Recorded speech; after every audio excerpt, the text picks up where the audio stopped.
रखा जब मेरे नबी ने दुनिया में कदम तो पत्थर तक कलमा पढ़कर मुसलमान हो गए। प्यारे नाजरीन, हजरत आमना रज़ियल्लाहु ताला अन्हा फरमाती है कि जब मेरा बच्चा मेरे पेट में था तो मुझे बड़ी अजीब अजीब चीजें नजर आती थी। अगर मैं घर से बाहर निकलती तो एक बादल का साया मेरे ऊपर आ जाता और मुझे धूप बिल्कुल महसूस न होती। अगर मैं पानी भरने के लिए जमजम के कुएं की तरफ जाती तो रास्ते के पेड़ अपनी टहनियां मेरे सामने झुका देते, जैसे मुझे सलाम कर रहे हो। मैं हैरान होती कि ये सब सिर्फ मेरे साथ ही क्यों हो रहा है।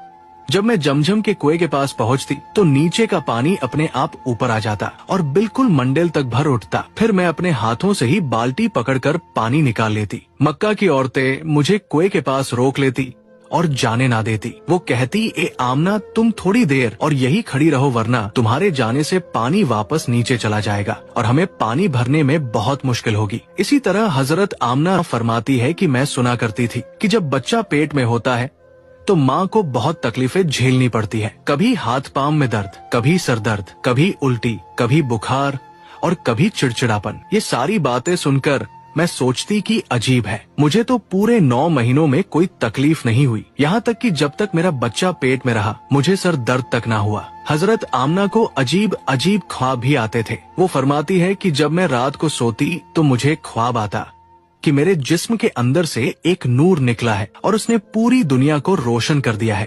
ये सब देखकर मुझे यकीन हो चुका था कि मेरे पेट में जो बच्चा है वो यकीनन कोई आम इंसान नहीं। पैगंबर हजरत मोहम्मद मुस्तफा सल्लल्लाहु ताला अलैहि वसल्लम जब अपनी माँ हजरत आमना के पेट में थे तो एक रोज आपकी दादी ने आपके दादा को इशारे से बुलाया और कहा, आपको मालूम है ये बहू आमना बहुत महंगा इत्र लगाती है, मैं तो परेशान हो चुकी हूँ, आप जरा आमना से इस बारे में पूछिए। ये सुनकर आपके दादा ने कहा, इस बारे में तू ही पूछ लेती, तूने क्यों नहीं पूछा। तो आपकी दादी ने कहा, मैंने कई मर्तबा कोशिश की, लेकिन जब भी मैं आमना के सामने जाती हूँ तो उसका नूरानी चेहरा देखकर खामोश हो जाती हूँ। आमना के चेहरे पर इतनी चमक आ गई है कि मैं कुछ पूछ ही नहीं पाती, आप ही जाकर पूछ लीजिए। ये सुनकर आपके दादा ने कहा, तू औरत जात है, घर में रहती है, लेकिन मैं मर्द हूँ, घर से बाहर निकलता हूँ, मक्का में कुरैश का सरदार हूँ। जो भी मुझसे मिलता है पूछता है, ए अब्दुल मुत्तलिब, तुम्हारे घर से इतनी इत्र की खुशबू कहाँ से आती है। और हाँ, एक अजीब बात यह है कि इत्र की खुशबू वहीं से आती है जहाँ आमना जाती है।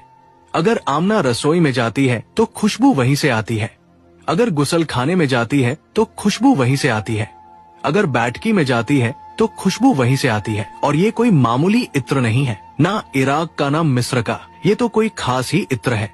इसके बाद आपके दादा हजरत अब्दुल मुत्तलिब ने हिम्मत की